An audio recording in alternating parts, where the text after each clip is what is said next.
Hello दोस्तों, Dhananjay Sharma officials में आपका स्वागत है। आशा करता हूँ आप सब लोग स्वस्थ होंगे और आज के दिन खास तौर से आपने अपना वोट ज़रूर दिया होगा अगर आप प्रयागराज और उसके नियर बाई एरिया में रहते होंगे तो, क्योंकि आज इधर की वोटिंग थी। मैंने भी अपना वोट दिया है और अपनी संवैधानिक जिम्मेदारी को निभाया।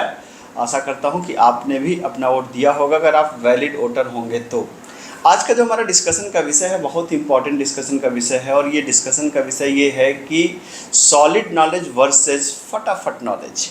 ठीक है, तो हम लोग इस पहलू पे बात करेंगे क्योंकि है वैसे तो ये बहुत ही इम्पॉर्टेंट डिस्कशन का विषय है ख़ास तौर पे आज के ज़माने में, क्योंकि ये जो समय है ना ये इन्फॉर्मेशन का टाइम है। मतलब इस समय यूट्यूब के ज़माने में, इंस्टाग्राम के ज़माने में फटाफट जो इन्फॉर्मेशन है वो फ्लो हो रही है। तमाम लोग मुझे भी सजेस्ट करते हैं कि सर बहुत ही कम समय में ढेर सारा कंटेंट बनाइए। तो मैं इस पे क्या सोचता हूँ, फटाफट नॉलेज वर्सेस सॉलिड नॉलेज पे, इस पे मैं आपका ध्यान खींचूँगा। और अगर आपकी कोई डिफरेंस ऑफ ओपिनियन हो तो आप अपनी बात भी रखिए। मैं चाहता हूँ एक प्रॉपर संवाद के रूप में हमारी और आपकी बातचीत हो। ठीक है, तो बात करते हैं फटाफट नॉलेज। बिल्कुल सही बात है। आजकल एक चीज़ जो सबसे ज़्यादा कमी है आज के युवा में वो है पेशेंस की। मतलब किसी भी चीज़ पे देर तक स्टक करने की, देर तक रुके रहने की, कंसंट्रेट करने की एक स्वाभाविक सी जो आदत है वो डेवलप हो गई है कि हम ज़्यादा कंसंट्रेट नहीं करते हैं। क्योंकि हमें हर चीज़ में फटाफट, शॉर्ट्स का ज़माना है, फटाफट नॉलेज चाहिए। ठीक है, तो फटाफट नॉलेज में मैं आपको कुछ एग्जांपल देता हूं। अगर आप कंप्यूटर साइंस के हैं तो कभी आपने जावा में फाइनल पूछा गया और फाइनली लिख के आए हैं क्या? कभी दिस मेथड पूछा गया और दिस कीवर्ड लिख के आए हैं क्या? ठीक है, ये सब समस्याएं हैं किसकी? ये सब समस्याएं हैं फटाफट नॉलेज की। कहने का क्या मतलब है? कहने का मतलब ये है कि हमसे पूछा जाएगा एक्स और हम लिख के आएंगे एक्स डैश, वाई नहीं लिख के आएंगे, लिख के आएंगे एक्स डैश। मतलब अगर कोई चीज़ पूछी गई तो उससे मिलता जुलता दूसरी ही चीज़ हम लिख करके आएंगे। क्यों लिख करके आएंगे? क्योंकि हमने फटाफट नॉलेज लिया है। ठीक है, फटाफट नॉलेज में दिक्कत ये होती है कि वो आपके नॉलेज तक तो सीमित रहता है लेकिन आपकी स्किल नहीं बन पाता। एक बहुत ध्यान से इस बात को समझिएगा, जैसे ये कि नॉलेज और स्किल में क्या फ़र्क होता है। जैसे मुझे ये जानना है कि आज कौन सा आईपीएल का मैच चल रहा है, ये सिंपल नॉलेज है, मुझे बहुत ज़्यादा बॉदर नहीं करना उससे।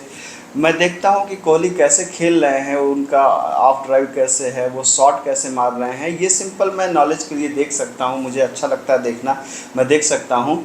लेकिन कोहली किस तरीके से स्ट्रेट ड्राइव कर रहे हैं, क्या मैं सिर्फ उनके देखने से सीख जाऊँगा क्या? अगर मैं उसको 4 बार भी रिप्ले कर करके देखूं कि कोहली कैसे ड्राइव मार रहे हैं तो मैं कितनी भी कोशिश कर लूं किसी तरीके से मैं कोहली की तरह ड्राइव तो नहीं ही मार पाऊंगा। ये बात कन्फर्म है ना? कहने का क्या मतलब है? कहने का मतलब ये है कि कोई भी जो स्किल सेट होता है, जैसे नॉलेज, मैं ये देख सकता हूँ कि कोहली कैसे खेलते हैं, या मैं ये देख सकता हूँ कि कोई आदमी किसी, मान लीजिए कोई आदमी कार ड्राइव करता है, मुझे कार ड्राइव करना नहीं आता, तो मैं सिर्फ ये देख देख के कि वो कैसे ड्राइव कर रहा है मैं किसी तरीके से नहीं सीख सकता। मुझे उसको स्किल में कन्वर्ट करने के लिए बार बार क्या करनी पड़ेगी? प्रैक्टिस करनी पड़ेगी।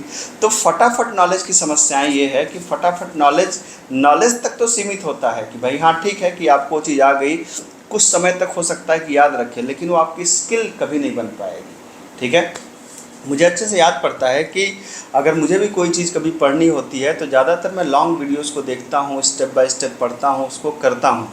ठीक है, और मैं आपको भी ये सजेस्ट करूँगा कि अगर आपको वाकई में कोई चीज़ सीखना है तो एक उस कंटेंट को उठाइए जो आराम से धीरे धीरे आपको हर एक चीज़ समझा रहा हो, उसके साथ में जो प्रैक्टिस है उस प्रैक्टिस को करिए, जो वो करवा रहा, जो एक्सरसाइज दे रहा हो। क्योंकि यहीं पर तो फ़र्क हो जाता है ऑनलाइन और ऑफलाइन टीचिंग में। ऑनलाइन में क्या होता है कि कोई रोकने वाला है नहीं, कोई टोकने वाला है नहीं, कोई डिसिप्लिन नहीं है, बस आप अपने हिसाब से चीज़ों को देख रहे हैं, मन कर रहा है पढ़ रहे हैं, नहीं मन कर रहा नहीं पढ़ रहे हैं।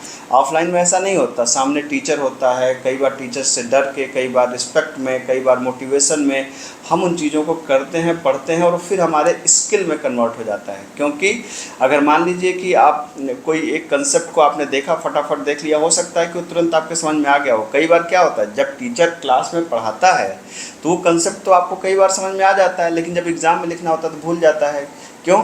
हमने उसको रिपीट नहीं किया, हमने उसको अच्छे से समझा नहीं, हमने उस पर समय नहीं दिया। तो हमेशा फटाफट नॉलेज तक ही रह जाता है, वो स्किल कभी नहीं कन्वर्ट हो पाएगा। अगर किसी भी नॉलेज को स्किल में कन्वर्ट होना है, सॉलिड नॉलेज आपको चाहिए, तो आपको उसकी प्रैक्टिस करनी पड़ेगी बार बार बार बार बार बार। कोई कितना भी अच्छा पढ़ा ले, कोई कितना भी अच्छा पढ़ा ले, नोट करिए इस बात को, वो आपके अंदर स्किल सेट को जनरेट नहीं कर सकता। स्किल सेट कोई किसी को, मैं अपनी स्किल सेट आपको ट्रांसफ़र कर ही नहीं सकता, कोई भी स्किल सेट कोई किसी को ट्रांसफ़र कर ही नहीं सकता। स्किल सेट अर्न करनी पड़ती है, मतलब जब किसी चीज़ की बार बार बार बार बार बार आप प्रैक्टिस करेंगे, तब जा कर के वो आपको स्किल सेट में कन्वर्ट होगी। नॉलेज मैं ट्रांसफ़र कर सकता हूँ, I can transfer my knowledge to you, मैं आपको अच्छे से समझा सकता हूँ, लेकिन आप कहें कि जो स्किल सेट मुझे आती है मैं आपको सीधा ट्रांसफ़र कर दूँ, ये संभव नहीं है। वो कैसे होगी? अपनी स्किल सेट डेवलप करने के लिए आपको उस चीज़ की बार बार बार बार बार बार प्रैक्टिस करनी पड़ेगी, तब वो नॉलेज आपके स्किल सेट में जा कर के कन्वर्ट होगी। अगर आपकी कोई डिफरेंस ओपिनियन है तो मैं चाहूँगा कि आप ज़रूर भी कमेंट बॉक्स में लिखें, जिससे मैं भी सीख सकूँ। क्योंकि जब हम लोग भी पढ़ाते हैं ना, तो रोज़ क्लास में हम भी सीखते हैं, आपके साथ साथ हम भी सीखते हैं। रोज़ डे बाय डे हम भी अपने आप को अपडेट करते हैं और एक बेहतर टीचर, एक बेहतर इंसान के रूप में बनने और डेवलप होने की कोशिश करते हैं। तो फटाफट नॉलेज ठीक है, जो चीज़ सिर्फ जानना हो उसके लिए तो फटाफट नॉलेज ठीक है, लेकिन अगर कोई आपको नॉलेज को स्किल सेट में कन्वर्ट करना हो तो आपको थोड़ा सा समय देना चाहिए, थोड़ा सा उन लेक्चर्स को ध्यान से देखना चाहिए जो समय लेकर आपको आराम से समझाने की कोशिश कर रहे हैं। ठीक है, तो हमेशा इस चीज़ में नहीं रहे कि जो सबसे कम समय का हम उसी को देखेंगे, ऐसा नहीं है, ये गलत अप्रोच है। आप देख लीजिए कि अगर आपको लग रहा है कि ये कंसेप्ट आपको वाकई में समझना है तो थोड़ा सा आपको समय देना पड़ेगा, अदरवाइज़ नॉलेज कभी स्किल सेट में कन्वर्ट नहीं हो पाएगी। मेरे ख्याल से नॉलेज और स्किल सेट में डिफरेंस आपको समझ में आ गया होगा। अगर नहीं समझ में आया तो कमेंट लिखिए, फिर हम लोग बात करेंगे इस टॉपिक पे। मिलते हैं, थैंक यू सो मच।